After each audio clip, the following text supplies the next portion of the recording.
Alors un petit tour de corde, voilà. Je suppose que tout le monde sait faire un nœud sur une corde, et comme je suis pertinemment certain que vous allez faire un vrai nœud, je préfère le faire moi-même. Donc, alors un nœud sur une corde, trêve de plaisanterie. Vraiment, hein, on peut tricher à la télévision, mais pas d'aussi près devant les gens, surtout quand on est entouré comme ça. Donc je fais un nœud, ce qu'on appelle un nœud plat, voilà, comme ceci, bien serré, une paire de ciseaux. Alors j'évite d'avoir des ciseaux sur moi parce que je suis assez maladroit, et vous allez très vite le remarquer, je préfère faire ça avec mes doigts, c'est beaucoup moins dangereux. J'enlève le nœud tout doucement devant vous sur la corde. Vraiment, j'ai la réputation de travailler très lentement parce qu'on dit souvent les magiciens sont rapides, donc ils cachent leurs mouvements, mais c'est pas forcément vrai. Par contre, je parle très rapidement, je vous ai remarqué. Hein.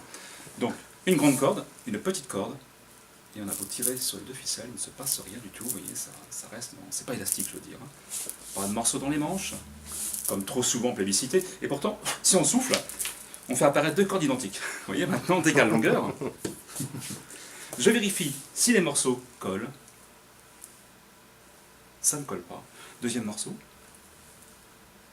Ça ne colle toujours pas. J'aurais bien voulu que ça colle. Car à moins de faire du magnétisme, et ça c'est autre chose, hein, c'est une discipline différente de la magie, si je tourne 2 fois à gauche, 3 fois à droite, on peut espérer, hein, mais de réparer la corde.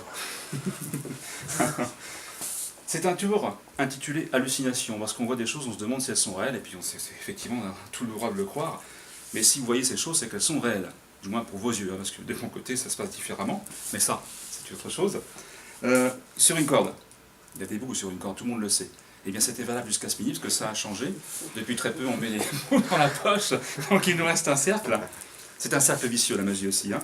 Le seul moyen de retrouver les 2 bouts sur la corde, c'est peut-être de couper à nouveau cette corde, ou alors prétendre être magicien, mais ça c'est vraiment de la prétention, et je n'irai pas jusque-là, placer les bouts sur le cercle en espérant que tu rentres dans l'ordre. Si toutefois ça veut bien, parce que c'est pas non plus une garantie.